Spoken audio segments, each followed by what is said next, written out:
तो एपिसोड की स्टार्टिंग होती है और हम देख पाते हैं ढेर सारे बच्चों को, क्योंकि उन सबका वहाँ पे एग्जाम का रिजल्ट आया था। और यहीं पर ये तीनों लड़कियां भी होती हैं और ये तीनों आइजू का इंतजार कर रही थी, क्योंकि आइजू अपनी क्लास में फोन लेने गया था। तभी आइजू को क्लास में कियाई नाम की लड़की दिखती है जो कि पढ़ाई कर रही होती है। आइजू उससे पूछता है कि तुम एग्जाम का रिजल्ट देखने नहीं गई। ये लड़की कहती है कि कोई फायदा नहीं है मेरा वहाँ जाने का, मुझे पता है मैं अच्छे खासे नंबर से पास हो जाऊंगी।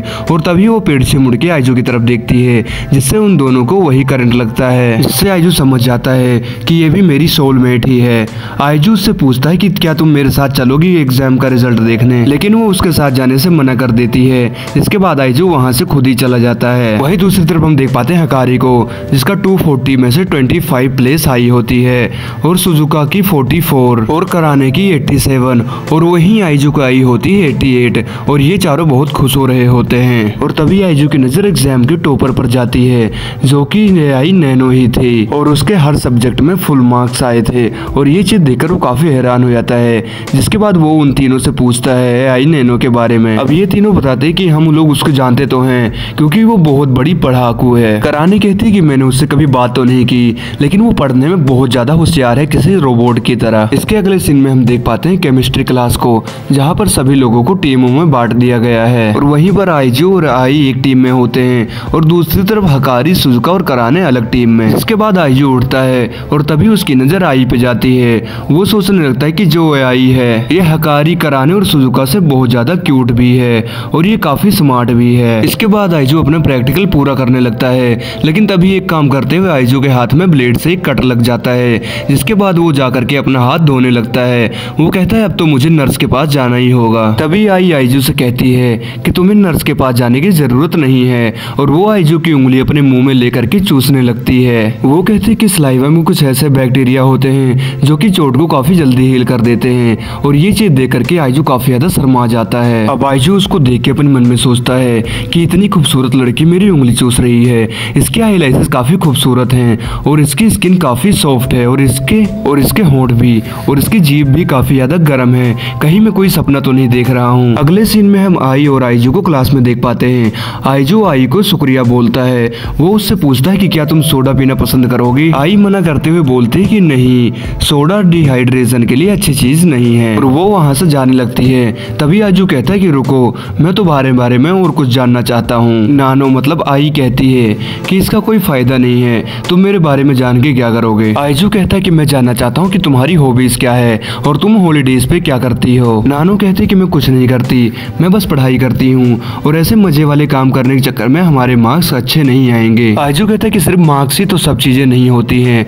नैनो कहती है कि इस दुनिया में जो भी चीज तुम्हारा फ्यूचर बेटर नहीं कर सकती वो तुम्हारी किसी काम की नहीं है। आइजू कहता है कि नहीं, तुम सही नहीं कह रही हो, आखिर जिंदगी में जब मजे न करो तो जिंदगी किस बात की। अब नानो आइजू की बातों को गलत साबित करने लगती है और वो कहते हैं कि ये जो हम बकवास कर रहे हैं ये भी अभी मीनिंगलेस है।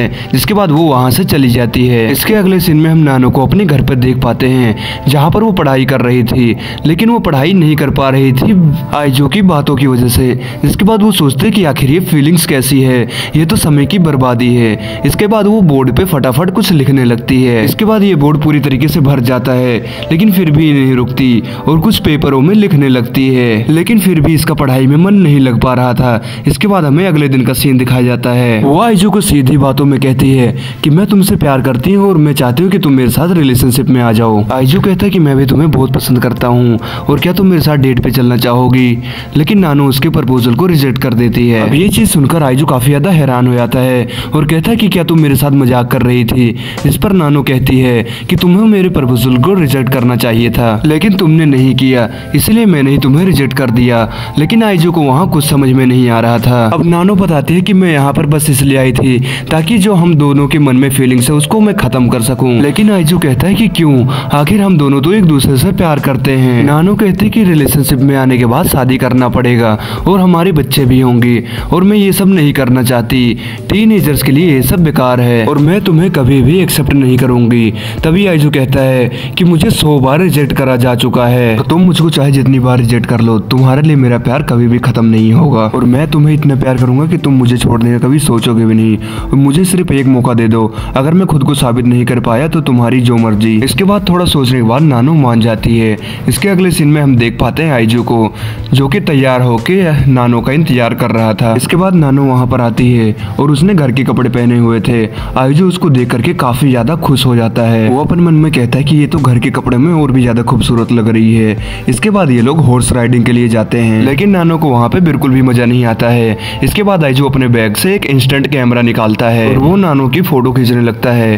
फोटो खींचने के बाद वो नानो को फोटो दिखाता है, लेकिन नानो उस पर कुछ नहीं बोलती है। अब इसके बाद ये लोग हॉरर हाउस में जाते हैं, जहाँ पर आइजू काफी ज्यादा घबरा के चिल्लाने लग जाता है। आइजू को चिल्लाता हुआ देख नानो कहते हैं कि तुम इतना डर क्यों रहे हो, ये सब इंसान है तो तुम्हें इतना डरने की जरूरत नहीं है। अब इसके बाद ये लोग कप रोलिंग वाले झूले में जाते हैं, लेकिन वहाँ पर भी नानो को बिल्कुल भी मजा नहीं आ रहा होता है। इसके बाद ये लोग एक भूल भुलैया टाइप की जगह पर जाते हैं और वहाँ पर भी नानो को बिल्कुल भी मजा नहीं आ रहा होता है। वो कहते हैं कि ये एकदम फालतू जगह है, बिल्कुल टाइम बेकार करने वाली। इसके बाद ये लोग काफी बड़े साइज के एक फेरिस व्हील झूले में जाते हैं और वहाँ पर नानो थोड़ी सी डरने लगती है। नानो को डरता हुआ देख आइजू जा करके उसके बगल में बैठ जाता है। इसके बाद नानो आइजू के हाथ को पकड़ने की कोशिश करने लगती है और तभी खुद ही आइजू उसके हाथ पे अपना हाथ रख देता है, लेकिन नानो अपना हाथ हटा के तुरंत दोबारा से आइजू का हाथ कस के पकड़ लेती है। इसके बाद अगले सीन में हम देख पाते हैं जहाँ पर आइजू वो सारी फोटोज देख रहा होता है।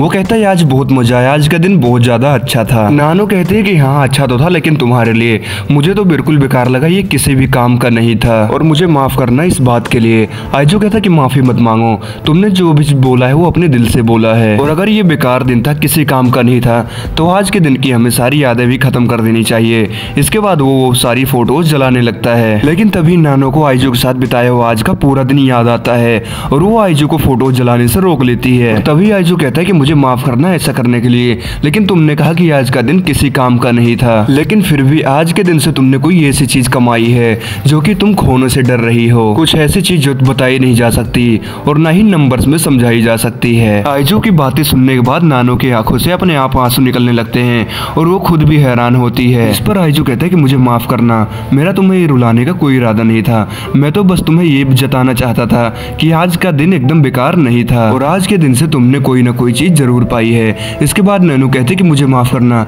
मैं तुम्हारा रुमाल साफ करके जरूर दे दूंगी। अब आइजू सोचने लगता है कि शायद ये रुमाल को साफ करने के लिए अपने मुंह से साफ करके मुझे देगी। तभी नानो बोलती है कि तुम मुझे पता है क्या सोच रहे हो और जैसा तुम सोच रहे हो ऐसा बिल्कुल भी नहीं होगा। और तभी वो एकदम सीरियस होकर आइजू को बोलती है कि आइजू मैं तुमसे प्यार करती हूँ और मैं तुम्हारे साथ रिलेशनशिप में आना चाहती हूँ और मैं तुम्हारे साथ ऐसे खूबसूरत दिन और बिताना चाहती हूँ।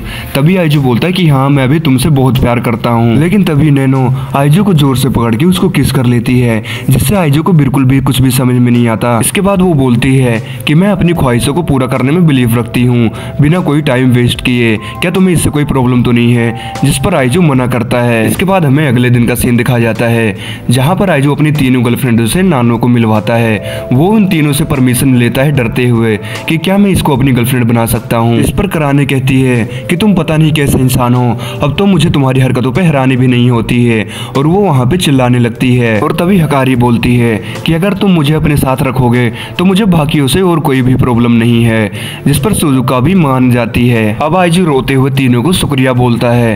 तभी हकारी कहती है कि मुझे भी उस पार्क में जाना है तुम्हारे साथ टाइम बिताने के लिए और कराने भी जाने के लिए कहती है।